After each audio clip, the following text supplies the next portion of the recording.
ये अद्भुत है, इसकी कल्पना नहीं की थी, ना कहीं अपील की गई थी। स्वतः स्फूर्त ये हमारी भावना थी, भारतीयता भावना। उसको देख के लगा कि अगर हमारे देश में अकाल आ जाए 2-3 महीने के लिए तो कोई भूखा नहीं मरेगा। वैसे लोग भूखे मरते हैं, बहुत अच्छी बात। वैसे लोग भूखे मरते हैं, लेकिन जब अकाल आ जाए, पता चल जाए, तो स्वतः स्फूर्त लोग निकल निकल के एक दूसरे की मदद कर रहे थे। उसमें लोग बीमार भी पड़े, उससे मरे भी इन्फेक्शन होने के कारण, लेकिन लोगों ने ये जज्बा छोड़ा नहीं, जितना हो सका। यहाँ तक कि आप देख सकते हैं कि पुलिस हमेशा वसूली करती रही है, लेकिन उस ब्लैक मनी से उसने लोगों को खिलाया, लाठी भी मारी, खिलाया भी, घर भी पहुँचाया खाना, यहाँ तक कि बर्थडे भी मनाया लोगों का, अकेले रह रहे उनकी भी रक्षा की, घर घर पहुँच के। शाहिद भाई ने आर्टिकल लिखा है कि उनके लिए जो मिडिल क्लास के लोग हैं, जिनका एक सम्मान होता है, जिनका एक अपना शर्म हिचक होती है, जो नहीं निकल पाते थे, उनको इन लोगों ने घर जाकर पहुंचाया। जो लोग बीमार थे उनको दवाएं पहुंचाई। ये सब कौन लोग थे? कोई अपील नहीं करता था। ये अंदर हमारे छुपी हुई मानवता है, एक दूसरे के ऊपर जज्बा है कि हम दूसरे के गम में खड़े हो जाते थे बिना कहे। उसने यहाँ पर दिखाया, प्रकट किया कि वास्तव में हम लोग हैं, बिना किसी जात पात धर्म विशेष के हम एक दूसरे की मदद करने के लिए तत्पर है, हमारे अंदर छुपा है। हमें गलत ना समझा जाए, हमें मौका मिले। हो सकता है कि 100 आदमी में से 50 आदमी काम ना करते हों, लेकिन 50 आदमी में से 25 आदमी ऐसे होंगे जो दिल खोल के करते होंगे, 5 आदमी तो ऐसे होंगे जो सब कुछ लुटा देते होंगे। आप देख लीजिए कि एक इंडस्ट्रीज का भी आया है कि वो जो आदमी 22 करोड़ रुपये पर डे सोशल सर्विस में देता है, 22 करोड़ रुपये पर डे सोशल सर्विस में देता है। तो ये हम लोगों के अंदर की जो गंगा जमनी तहजीब थी, जिसे कहा जाता है, करते रहे। विभिन्न कारणों से ये दिखता नहीं था, परिलक्षित नहीं होता था, तो हम लोग एक दूसरे के मन में दुर्भावना रखते थे कि ये आदमी बहुत क्रूर है, बहुत निर्दयी है, दुष्ट है, सेल्फिश है। लेकिन इस पीरियड ने दिखाया कि नहीं, हमारे अंदर कुछ ना कुछ तो है जो हम वक्त आने पे बताएंगे नहीं, करके दिखा देंगे। ये था। तो ये चीज़ें समाज में क्या चल रहा है ये लोग देख रहे थे, समझ रहे थे, थोड़ा बहुत व्हाट्सएप पे लोग एक्सचेंज भी कर रहे थे। लेकिन मैंने सोचा कि इन सब चीज़ों को लिपिबद्ध करके एक इसका डॉक्यूमेंटेशन कर दिया जाए कि क्या कहते हैं, क्या कर रहे थे। तो मैंने समाज के हर वर्ग के लोगों को लिया कि आप कुछ लिखो।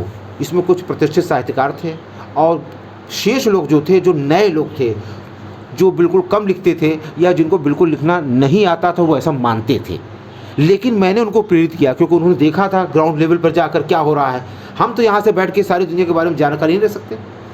आप अगर रोड बस में चल रहे हैं तो बस में क्या हो रहा है, ट्रेन में चल रहे हैं ट्रेन में क्या हो रहा है, सड़कों पे क्या हो रहा है, जो जाएगा वो देखेगा। तो मैंने लोगों को प्रेरित किया और लोगों ने उसको अनुकरण करके मेरे मार्गदर्शन को, मेरे आइडिया को, उसको लिखा और ऐसा अद्भुत लिखा कि विश्वास नहीं होता था कि ये आदमी इतना अद्भुत लिख सकता है, इसके अंदर छिपी प्रतिभा है। इतनी प्रतिभा है कि जिसने कभी एक लाइन नहीं लिखी उसने 50 कविताएं लिख दी। जिसने कभी एक लाइन नहीं लिखी और 70 साल की उम्र हो गई है उसने 10 आर्टिकल लिख दिए, और बिल्कुल शुद्ध आर्टिकल, जिसको पढ़ के लगता था जैसे कि हजारी प्रसाद द्विवेदी को पढ़ रहे हैं, मैथिली शरण गुप्त को पढ़ रहे हैं, राहे मासूम रजा को पढ़ रहे हैं, कैफी आजमी को पढ़ रहे हैं। ये देख के लगा इतनी प्रतिभाएं हम सब लोगों के बीच में बिखरी पड़ी है, छिपी पड़ी। जैसा आपने कहा था ना कि उन लोगों की भी सुनी जाए जो लोग सामने नहीं आते हैं, तो मैंने उन लोगों को स्थान दिया। उस मामले में मुझे खुशी है कि मुझे बड़ी सफलता मिली, मुझे बड़ी प्रसन्नता हो रही है कि ऐसे लोग जो समाज में थे, जिनके अंदर तमाम चीज़ आग अंदर भरी हुई थी लेकिन कोई रास्ता नहीं था, वो निकली और वो हमारे पास आई। शाहिद भाई ने इतना काम किया है, इनसे मैंने कहा, इन्होंने लिखा, लिखते तो पहले से थे लेकिन हमने जब कहा इस दिशा में लिखिए तो लिखा उन्होंने। भूख के ऊपर लिखा उन्होंने, समाज सेवा के ऊपर लिखा। इन्होंने एक बात बहुत बड़ी लिखी, इतनी बड़ी बात उन्होंने लिख दी है कि इनको एहसास नहीं होगा कि ये कोरोना काल में, लॉकडाउन पीरियड में जो महान दानवीर लोग हैं उनकी गैर मौजूदगी में भी बहुत अच्छी लोगों को जो है खाना मिल रहा है। हिसाबत के दानवीर लोग कहीं नहीं हैं, जो छोटे छोटे लोग हैं जिनको कोई जानता नहीं था वो लोग मदद कर रहे हैं। दानवीरों को रिप्लेस कर दिया उन्होंने। तो ये ऑब्जर्वेशन है, मेरा नहीं था, इनका है। इन्होंने देखा, लिखा, तो ये बात सबको मालूम होनी चाहिए। इसलिए मैंने सब जितने लॉकडाउन पीरियड के रंग हैं, जितने शेड्स हैं, उनको मैंने कवर करने की कोशिश की है, क्योंकि बहुत बड़ी चीज़ें तो बहुत हो गई थी लेकिन उसको संकलित करने की कोशिश की है कि सब लोग देखें, जानें कि जो मुसीबतें आती हैं तो कैसे झेला जाता है, कैसे संयम रखा जाता है और कैसे बिना पूछे लोगों की मदद कर दी जा सकती है। और इसका मेरे ख्याल से इस कोरोना पीरियड ने हम लोगों को, जहाँ जिस चीज़ पे हम लोगों को घमंड था, गुरूर था कि हम लोग किसी के दुख में 4 लोग खड़े हो सकते हैं, वो घमंड तोड़ दिया कोरोना ने, उस घमंड को तोड़ दिया। अब आप दुनिया में अकेले हैं। जब आपके पास खूब पैसा हो, आपके पास खूब लोग हों, खूब शोहरत हो, लेकिन जब अस्पताल जाएंगे तो आप अकेले ही होंगे और उन लोगों के बीच में रहेंगे जिनको आप जानते भी नहीं। और वो लोग जब आम दिनों में वो अस्पताल के डॉक्टर और नर्स और वार्ड बॉय जो व्यवहार करते थे, इस पीरियड में क्या किए होंगे इसकी हम कल्पना नहीं कर सकते। कम से कम आपको पहचानते तो थे नहीं। चेतन चौहान मंत्री रह चुके थे, उनको डॉक्टर ने इलाज किया, पूछा तुम कौन हो, किसी ने बताया कि मंत्री हैं। कहाँ के मंत्री हो? कहे उत्तर प्रदेश सरकार। उत्तर प्रदेश का ही डॉक्टर पूछ रहा है कौन से मंत्री हैं, और वो क्या जवाब दें, है ना। उसी तरह से जमुना प्रसाद बोस जो मिनिस्टर रह चुके हैं, 5-6 बार MLA रह चुके हैं, 96 वर्ष एज के एज में उनको लोहिया में एडमिट किया गया। वहाँ पूछ रहे कहाँ कौन हो जी, तुम क्या करते हो? तो आपकी पहचान ख़त्म हो गई।